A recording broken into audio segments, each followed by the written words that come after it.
बोलिए भारत माता की, भारत माता की, भारत माता की, गौ माता की, गौ माता की, बंसी बारे की, सालासर भगवान की, खाटू श्याम की, श्रीनाथ जी की, गिरिराज धरन की, आप सबकी आज के इस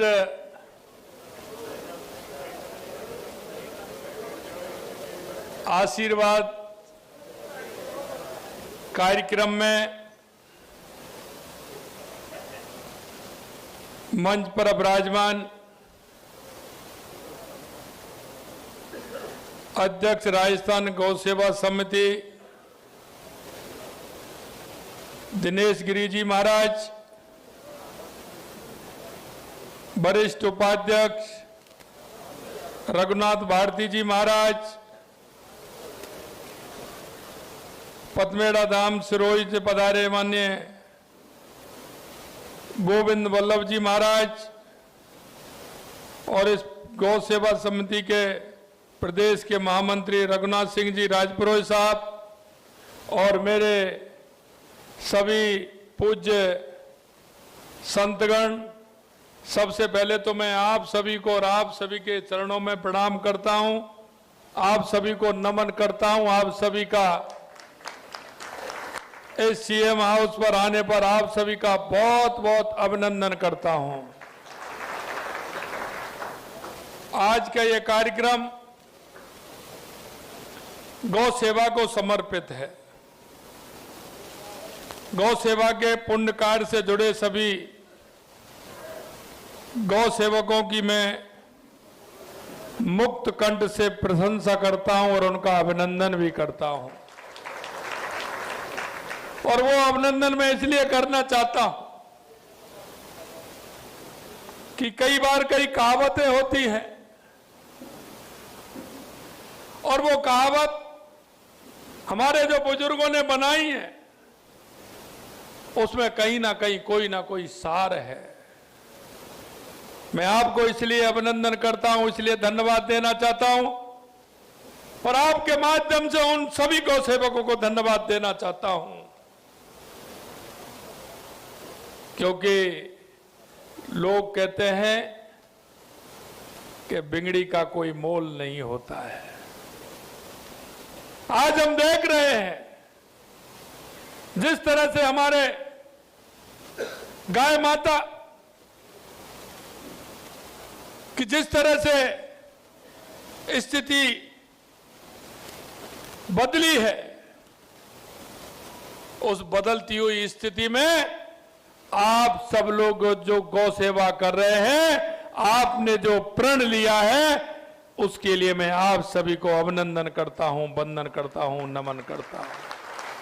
और विशेषकर मैं माननीय संत जनों से निवेदन करता हूं, क्योंकि हमें पता है और मैं आपके माध्यम से कहना भी चाहता हूं, मेरे भाइयों, आपने पुराण पढ़ा है, वेद पढ़ा है, आपने सब देखा है, हमारी संस्कृति को आपने देखा है और अनुभव भी किया है, क्योंकि बिना संतों के कुछ नहीं है। संत महंत हमारे ऋषि, ये हमारे संस्कृति के भाग हैं। हजारों लाखों सालों से हमारी ये संस्कृति चल रही है, इसमें सबसे ज्यादा हमारे ऋषि मुनि संत महंतों का ही योगदान है। आपने देखा होगा जब समुद्र मंथन हो रहा था तो जब भी बहुत बड़े राजा थे, लेकिन जब गौ माता समुद्र मंथन में निकली तो उसको अगस्त मुनि जी ने ही उसकी सेवा के लिए अगस्त मुनि जी ने को ही उनको दिया गया था।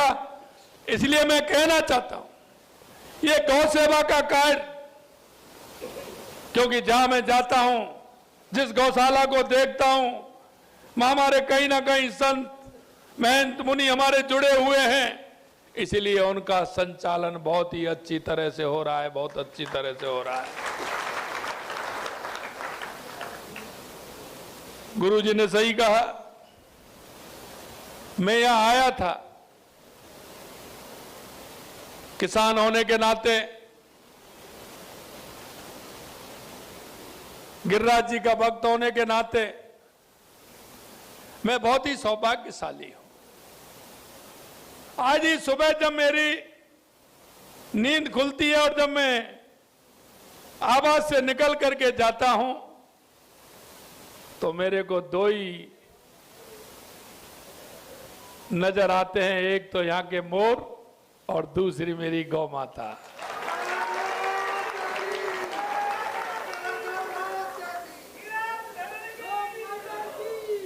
मैं आपसे, मेरे भाव और भावना माननीय राजपुरोहित साहब ने भी बताया, माननीय गुरुजी ने भी कहा। अरे मैं ये कह रहा हूं, आप देखते चलिए होता है क्या।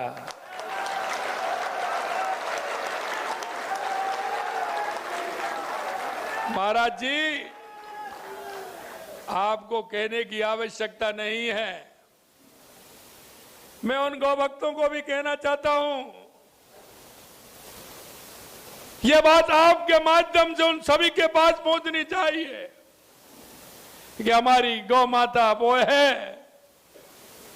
जब हमारा कोई त्योहार खोटा हो जाता था,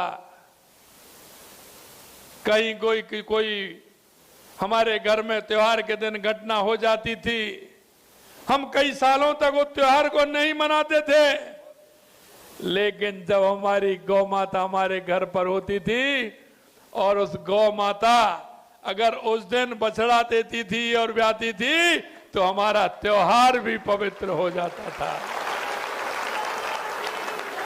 वो हमारा त्योहार भी पवित्र हो जाता है। अब गाय माता की कितनी बड़ी महिमा है, ये शब्दों में बयान नहीं कर सकते। इसलिए मैं मेरे भाई और बहनों में कहना चाहता हूं कि आप सभी जो बात कह रहे हैं, और मुझे पता था जब मेरे को कहा कि आपको आशीर्वाद देने के लिए आ रहे हैं, मैंने कहा आशीर्वाद तो बिल्कुल मिलेगा मुझे, और मैंने वायुमंडल से आ भी रहा है, मैं आशीर्वाद अनुभव भी कर रहा हूं। आशीर्वाद वही होता है जो मन से, भाव से व्यक्ति के प्रति श्रद्धा रखता है। वो आशीर्वाद मुझे पता है, और वो आपके आशीर्वाद की ताकत है कि मैं इन फैसलों को पूरी तरह से कर पा रहा हूं। मैंने देखा कि हमारी नंदी की स्थिति ठीक नहीं है। मैंने इसी बजट में यह अनुदान तो बढ़ाया, लेकिन के साथ साथ एक बात और मैंने की है, वो आपको जानकारी में होगा, क्योंकि जो हमारे कुछ इलाके ऐसे हैं जो आज भी बैलों से खेती हो रही है।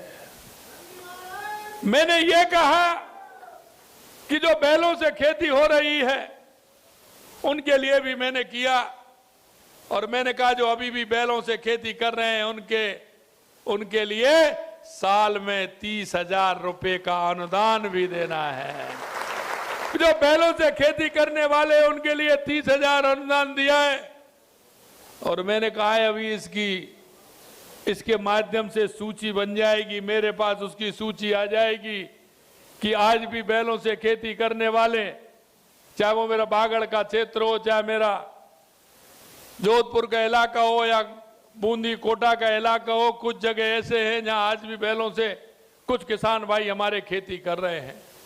मैंने कहा उनकी सूची भी आ जाएगी, कितने हैं, उसमें आगे भी विचार करेंगे कि उनको क्या करना है।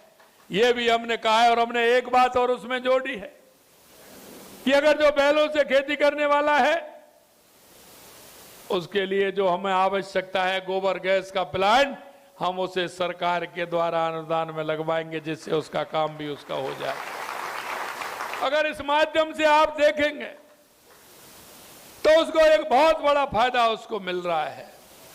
हम चाहते हैं हमारी गौ माता, हमारा नंदी किसी भी तरह से उनकी परवरिश हो, वो सड़क पर नहीं घूमे, वो ठीक प्रकार से उसकी देखभाल भी हो। लेकिन मैं एक बात जरूर मैं कहना चाहता हूं मेरे भाई और बहनों, और वो बात मैं इसलिए कहना चाहता हूं, सरकारें करती हैं लेकिन समाज का भी कोई दायित्व होता है, और समाज का दायित्व यह होता है, आप कहीं भी हैं, आप तो गौ सेवा कर रहे हैं लेकिन और भी हैं, उन सबसे कहिए हमारी जो घर की परंपरा है उस परंपरा को पुनः चालू कराइए, पुनः चालू कराइए। और वो परंपरा यह है कि जब भी हमारी माता बहनें खाना बनाती थी, सबसे पहले हमारी अगर घर में रोटी होती थी तो वो गाय के लिए होती थी, गाय के लिए होती थी। अब वो गाय को इसलिए कि वहां गाय उपलब्ध नहीं है, जहां उपलब्ध है वहां तो करिए।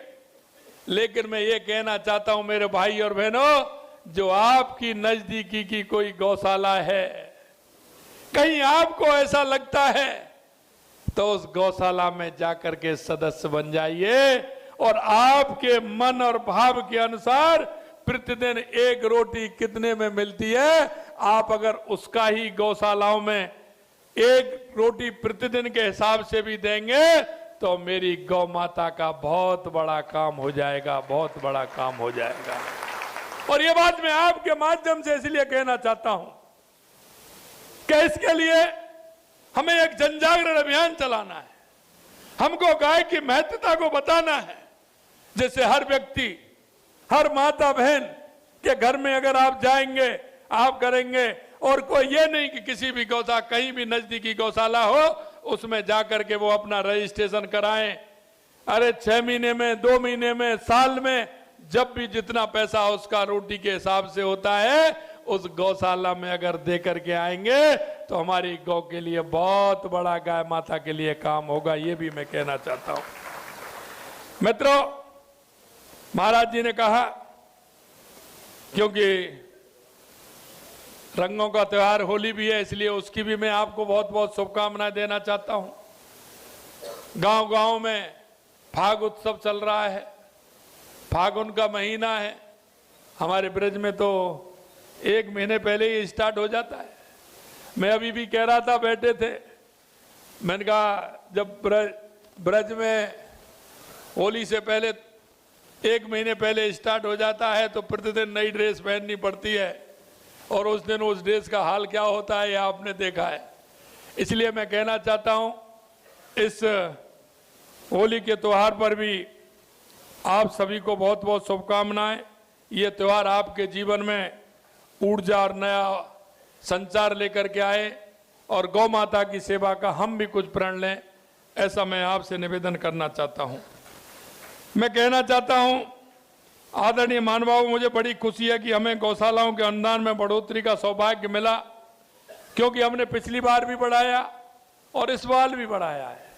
और हमने एक और कहा है महाराज जी, क्योंकि सर्दियों में गाय को बड़ी परेशानी होती है, हमने कहा है कि हमारी गाय माता को किसी तरह की परेशानी नहीं हो, सर्दी के समय में हम गाय माता को बाजरे की व्यवस्था करें, जिससे कि गौशाला में बाजरा भी उनको व्यवस्थित रूप से मिले, और उनको बाजरा दें जिससे कि हमारा किसान भी खुशहाल रहे और हमारी गौ माता भी खुशहाल रहे। इसका भी हमने प्रावधान किया है।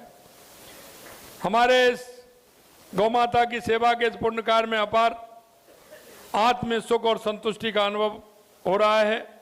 हमारे इस निर्णय को लेकर आपने मुझे जो मान और सम्मान दिया है, मैं संतों से जो आशीर्वाद मिला है उसके लिए मैं आप सभी को धन्यवाद ज्ञापित करता हूं। साथियों, हमारी सरकार के कार्यों और निर्णयों को लेकर के जो हौसला भी आपने सराहा है, उसके लिए भी मैं आप सभी को अभिनंदन करता हूं।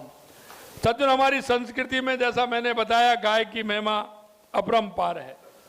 शास्त्रों में गंगा, गौ माता, गीता, गोविंद की भांति गाय भी अत्यंत पवित्र मानी जाती है।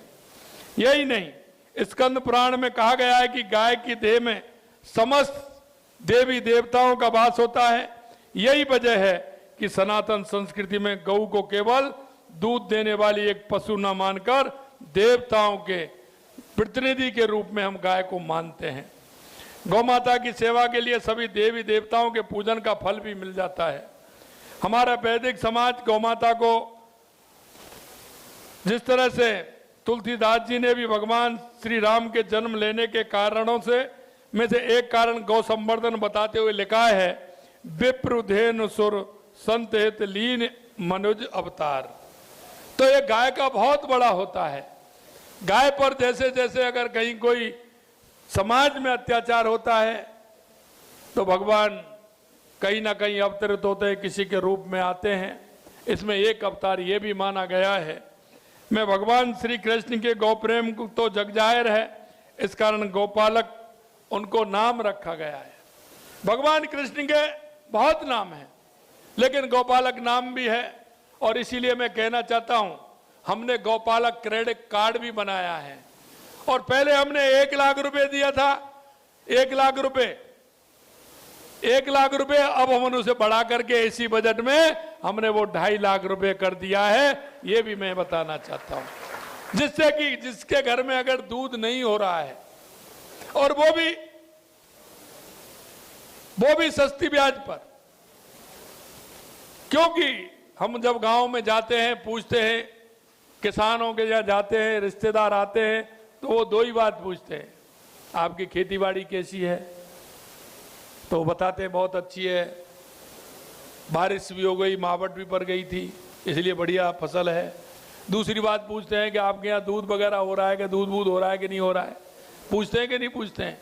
हमने कहा भाई ऐसा है, दूध की पूछते तो हैं, लेकिन अगर किसी के यहाँ गाय भैंस नहीं है तो फिर कैसे काम चलेगा?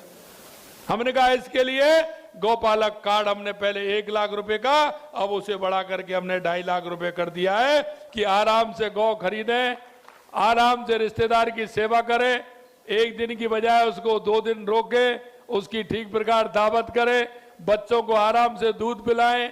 ये सारी व्यवस्था, क्योंकि हम जानते हैं किसान के घर में दूध नहीं है तो कुछ नहीं है। किसान के घर में दूध तो आवश्यक है। दिन भर काम करके आता है, शाम को 1 गिलास से काम तो नहीं चलता है, 1 जग चाहिए कम से कम है। कई किसान भाई मेरे हैं, 1 गिलास से काम तो बाजार में चला लेते हैं, उससे हो जाता है। किसान के लिए जब तक तो दूध दलिया ठीक नहीं मिलेगा, जब तक वो काम ही नहीं कर पाता है। इसलिए हमने कहा 1 नहीं 2 गाय खरीदी है, इसलिए हमने उनको पूरी तरह से अनुदान देने का काम हमने किया है। मैं आपसे एक बात कहना चाहता हूं मेरे भाई और बहनों, हम सौभाग्यशाली हैं, और सौभाग्यशाली हम इसलिए हैं कि देश के यशस्वी प्रधानमंत्री नरेंद्र मोदी जी के नेतृत्व में हमारा विकास भी हो रहा है और हमारी विरासत भी आगे बढ़ रही है। और हम उनके विकास और विरासत के साथ साथ चलने के लिए हम ऐसे महानायक, हमारे माननीय नरेंद्र मोदी जी देश नहीं दुनिया के महान नायक हैं, और ऐसे नायक पर हमें गर्व होता है। आज हम देख सकते हैं राजस्थान की हमारी जो संस्कृति है, राजस्थान का जो हमारा आदर सम्मान का भाव है, वो दुनिया में कहीं नहीं मिलेगा। मुझे खुशी इस बात की होती है कि मैं प्रदेश के अलावा देश में भी कई प्रदेशों में जाता हूं, दुनिया के भी कई देशों में मैं गया हूं, लेकिन मैं आपको कहना चाहता हूं मेरे भाई और बहनों कि जिस तरह से मेरे राजस्थानी वासी प्रवासी भाई हैं, वो इस राजस्थान की मिट्टी से जुड़े हुए हैं। उनके अंदर का जो भाव है, उनके अंदर जो राजस्थान की मिट्टी की खुशबू है, वो दुनिया में फैलाने का काम कर रहे हैं, दुनिया में फैलाने का काम कर रहे हैं। मैं जहां भी कहीं जाता हूं, मैंने देखा, मैं जलगांव गया, हमारे राजस्थान के ही, उन्होंने बहुत अच्छी गौशाला बना रखी है। मैं रांची गया, वहां भी गौशाला बना रखी है। बंगाल में गया, वहां भी गौशाला बना रखी है। और यहाँ की विदेशों में भी हमारे भाई इस गौ सेवा की सेवा में राजस्थान के लोग लगे हुए। मैं आज के कार्यक्रम के माध्यम से ऐसे उन प्रवासी भाइयों को जो गौ सेवा को प्रमुख मानते हुए हमारी राजस्थान की मिट्टी का नाम रोशन कर रहे हैं, आपके माध्यम से मैं उनको भी धन्यवाद देना चाहता हूं। मित्रों, मेरे को बताया, जैसा कि मैंने आपको कहा, हमने प्रदेश भर में संचालित गौशाला नंदीशालाओं के लिए प्रत्येक पशु के लिए हिसाब से हमने आने वाली अनुदान राशि 15% बढ़ा करके 50 रुपये प्रतिदिन की है। हमने गौशालाओं को दी जाने वाली अनुदान राशि 10% बढ़ाई थी। इस बार सर्दियों में गौशालाओं को आवश्यकता अनुदान के स्थान पर बाजरा भी हम उपलब्ध कराने का काम करेंगे, जिससे हमारी गाय हष्ट पुष्ट रहे और गाय को किसी तरह से दिक्कत नहीं हो। हम जानते हैं हमारे राजस्थान की तासीर है। गौ माता की तो बात छोड़िए, अगर बाजरे को अगर सर्दी के महीने में या वैसे है हमारा हर व्यक्ति भी अगर खा लेता है तो उसकी तंदुरुस्ती ही बदल जाती है। बदलती है कि नहीं बदलती है? बाजरा कितना फायदेमंद होता है। हमने कहा इसको गौशाला को देने का हम काम करेंगे, जिससे कि हमारा काम ठीक प्रकार से हो। पिछले साल गौपालक क्रेडिट कार्ड योजना प्रारंभ की, जिसमें गौवंश हेतु, उसमें यह भी लिखा है हमने, अगर उसके पास बांधने की सुविधा नहीं है तो 3 सेट डलवा सकता है, खेली निर्माण कर सकता है, चारा ले सकता है, बांटा संबंधी उपकरण खरीद सकता है, 1 लाख रुपए तक का ब्याज मुक्त ऋण उपलब्ध कराया जा रहा है। अब हम आगामी वित्त वर्ष से इसको 2.5 लाख गौपालक परिवारों को इस योजना को मुहैया कराने का काम करेंगे। हमने अलग अलग प्रावधान इसमें किए हैं। हमने गौपालक को अधिक राहत देते हुए गौपालक क्रेडिट कार्ड जरूरत है सभी दस्तावेज भी छोड़ दिए हमने। दस्तावेजों पर स्टाम्प ड्यूटी भी माफ करने और योजना के प्रावधानों को सरल बनाने के बजट भी प्रावधान कर दिए हैं। उसमें किसान को कोई ज्यादा दिक्कत नहीं आए, ये बनवाइए, ये लाइए, उसमें कुछ लाने की जरूरत नहीं है। उसको कहना है गौपालक कार्ड चाहिए, उसके प्रावधान ऐसे कर दिए कि उनको शीघ्र ही मिलेगा। प्रदेश के पशु पालकों को आर्थिक सुरक्षा प्रदान करने के लिए शुरू की गई मुख्यमंत्री मंगला पशु बीमा योजना के दायरे को बढ़ाते हुए आगामी वित्त वर्ष में प्रत्येक श्रेणी में बीमित पशुओं की संख्या 2 गुनी की जाएगी। जो हमने पशुओं की संख्या थी उसको हमने दूना किया है। पशुधन निःशुल्क आरोग्य योजना के तहत निःशुल्क उपलब्ध करवाई जा रही औषधियों व टीकों की संख्या भी हमने बढ़ा दी है। मुख्यमंत्री दुग्ध उत्पादक संबल योजना के तहत दुग्ध संग्रहण के लक्ष्य को बढ़ाकर 13,000 लाख लीटर कर दिया है। साथ ही 1,000 नवीन सहकारी समिति संग्रह केंद्रों की स्थापना की जाएगी, क्योंकि आपको कहीं दूर नहीं जाना पड़े, आपका दूध का संकलन भी वहीं हो जाए, जिससे कि आप वहीं के वहां दूध दे सकें। इसकी भी हमने चिंता की है और 1,000 नवीन सहकारी समिति भी हम खोलने का काम कर रहे हैं। पशु पालकों को पशु चिकित्सा पशुपालन विभाग की विभिन्न योजनाओं का लाभ दिलवाने के लिए 100 पशु चिकित्सा अधिकारी एवं 1,000 पशुधन निरीक्षकों की भर्ती भी कर रहे हैं हम, क्योंकि आवश्यकता पड़ती है। और हमने इसमें पिछली बार आपने देखा होगा पशु एम्बुलेंस भी हमने चालू की है, जो आपको जहां आवश्यकता होगी, क्योंकि पशु के लिए जब हम बात करते हैं ना, दूर अगर हमारा केंद्र है तो उसमें ले जाने के लिए किसी को भी आप कहोगे तो वो किसान से पैसा मांगेगा, कोई 500 रुपये मांगेगा, कोई 1,000 रुपये मांगेगा, कोई 1,500 रुपये मांगेगा, और पशु को उसमें ले जाएगा, लाएगा, बीमार पशु दिक्कत हो जाएगी। हमने कहा ऐसे नहीं, हमने चल चिकित्सा इकाई बनाई, आप फोन करिए और वो आपको लेकर के वो अपने आप एम्बुलेंस लेकर के आएगा, आवश्यकता होगी तो वो अपने आप हॉस्पिटल पर लेकर के जाएगा, आपको साथ जाना है, इलाज वो कराएगा। ये व्यवस्था भी हमने की है। हमने ये भी कहा है कि हमारी गौशाला पर भी हमारा एक कंपाउंडर या डॉक्टर उससे जुड़ा रहे, जिससे हमारी कोई भी गौ माता अगर बीमार होती है तुरंत उसका उपचार ठीक प्रकार से हो जाए, दवाइयों की पूर्ति बीमार रहे, तो इससे हमारी गौ माता को किसी प्रकार से दिक्कत नहीं आए। साथियों, इस अवसर पर राजस्थान गौ सेवा समिति के अध्यक्ष दिनेश गिरी जी महाराज और समिति से जुड़े सभी गौ सेवकों द्वारा किए जा रहे गौ माता के संरक्षण के प्रयासों की सराहना करता हूं। आपके प्रयास हम सब के लिए प्रेरणादायी हैं। साथियों, हम सभी का यह कर्तव्य बनता है गौ माता की सेवा के साथ साथ उनके संरक्षण और सुरक्षा के लिए भी कार्य करें। मुझे विश्वास है कि गौशालाओं के लिए अनुदान राशि में वृद्धि व सरकार की अन्य योजनाओं के जरिए हम गौ सेवा और पशुपालन के क्षेत्र में महत्वपूर्ण बदलाव ला रहे हैं। अंत में मैं ये सभी से अनुरोध करता हूं कि हम सब मिलकर गौ माता के सम्मान और संरक्षण के लिए निरंतर प्रयासरत रहें, ताकि हमारी संस्कृति की उत्कृष्ट परंपराओं को बनाए रखें। और मैं कहना चाहता हूं आपको ये, क्योंकि कई हमने एक समिति भी बनाई है और हम गौ सेवा समिति का भी एक दिन बुला करके हमारी एक नहीं काफी कुछ बातें करनी है, जिससे कि हम उनको ठीक प्रकार से कर सकें। हम चरणबद्ध तरीके से चल रहे हैं, आप देखते चलिए हम चरणबद्ध तरीके से चल रहे हैं। निश्चित रूप से जो आपने मांग रखी है, आपने जो कहा है, और आपने जो कहा है वो पहले से ही मुझे पता है, इसलिए आपको चिंता करने की जरूरत नहीं है।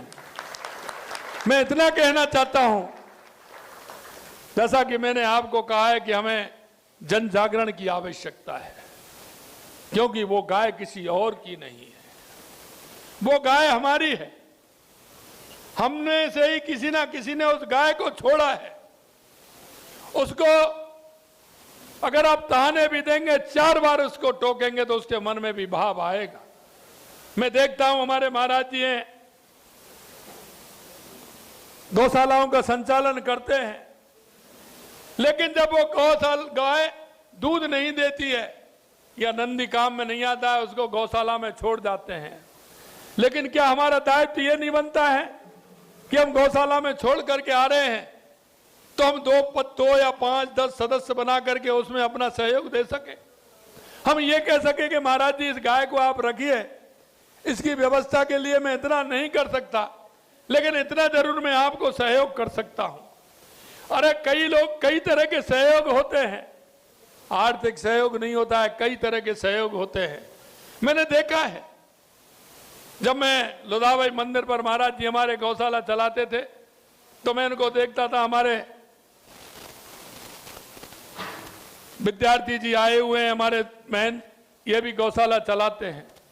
हमने देखा है कई लोग हमें ऐसे मिलते कि साहब हम आर्थिक सहयोग नहीं कर सकते, लेकिन वो इतना करते थे कि दूर जाकर के जहां चारा गाय को मिलता है, जो लोग देने वाले होते हैं, उस चारे को भरवा करके साधन में लेकर के वो वहां ले आते थे और उस चारे को डलवा देते थे। गाय की सेवा आर्थिक रूप से ही नहीं, कई पहलुओं से होती है। हमारा भाव और भावना अगर ठीक होगा, हमें एक जन जागरण के माध्यम से हमें बताना होगा कि हमारी गौ माता की सेवा करनी है। हमारी गाय को थैली खाने के लिए, चिल्ली खाने के लिए मजबूर नहीं होना पड़े। इसलिए मित्रों, मैं यही कहना चाहता हूं, आप इतनी बड़ी संख्या में आए हैं, मुझे पता है आप सभी अगर इस जन जागरण को अपने हाथ में ले लेंगे, महाराज जी अगर जन जागरण लेकर के 1 महीने 20 दिन बीच बीच में हम जन जागरण अभियान करेंगे, तो हमारी एक भी गाय कहीं रोड पर, कहीं गली में, कहीं मोहल्लों में नहीं मिलेगी। ना उसको कोई डंडे मारेगा, ना वो चिल्ली खाने पर मजबूर होगी। इसलिए मैं आपसे इतना ही कहना चाहता हूं, सरकार पूरी तरह से आपके साथ है, गौपालकों के साथ है। माननीय हमारे संत महंत जिस तरह की सेवा कर रहे हैं, दिन रात उनके साथ है। अभी उसमें व्यवस्था भी करनी है, कुछ व्यवस्था का पार्ट भी है, वो क्या क्या करना है। आपने 2-3 बातें मुझे बताई हैं, गौचर से लेकर के, उसके अनुदान से लेकर के 12 महीने तक के लेकर के कई चीज आपने कही हैं। निश्चित रूप से ये हमारी जानकारी में है। चरणबद्ध तरीके से धीरे धीरे, आप चिंता मत करिए, आप देखते जाइए कि हमारी गौ माता की हमारे राजस्थान के अंदर किस तरह से काम होता है। इतना ही मैं कहना चाहता हूं, आप सभी का स्नेह, प्यार, दुलार बना रहे, इस आशा और विश्वास के साथ आप सभी यहां पधारे हैं। निश्चित रूप से मैं तो धन्य हो गया। मैं धन्य इस बात के लिए हो गया क्योंकि एकादशी है और एकादशी का व्रत मैं भी रहता हूं। तो मेरे को बताया तो मैंने कहा एकादशी का ही जब बात थी तो मैंने एकादशी का ही प्रसाद बनाना, और जिनकी एकादशी भी नहीं होगी तो उनकी भी एकादशी हो जाएगी तो ठीक रहेगा। ठीक है ना? गौ माता के लिए एकादशी कोई दिक्कत तो नहीं है ना? तो गौ माता के लिए सबकी एकादशी हो जाएगी। तो मैंने कहा सबका एकादशी का प्रसाद बन जाए, सभी आप आए। और आज एकादशी भी है, मेरे यहाँ आप इस सीएम हाउस में पधारे हैं। निश्चित रूप से मैं बहुत धन्य हुआ। आपके चरण इस आवास में पड़े, मैं बहुत ही सौभाग्यशाली हूं। आपका स्नेह और आशीर्वाद इसी तरह से बना रहे। बहुत बहुत धन्यवाद, बहुत बहुत धन्यवाद। जय हिंद, जय भारत, जय गौ माता की, गौ माता की, गौ माता की। जय जय श्री राम, जय जय श्री राम। बोलो बंसी वारे की, खाटू श्याम की, गिरिराज धरण की, आप सबकी बहुत बहुत धन्यवाद।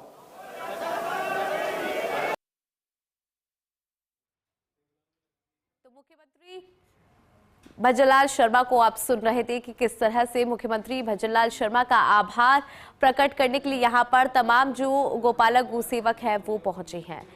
ऐसे में सूबे के मुखिया भजनलाल शर्मा ने गाय की जो महत्वता है हमारी संस्कृति को जोड़कर बताया कि किस तरह से हमें गाय की पूजा करना सिखाया जाता है, उसके पीछे भी एक वजह है।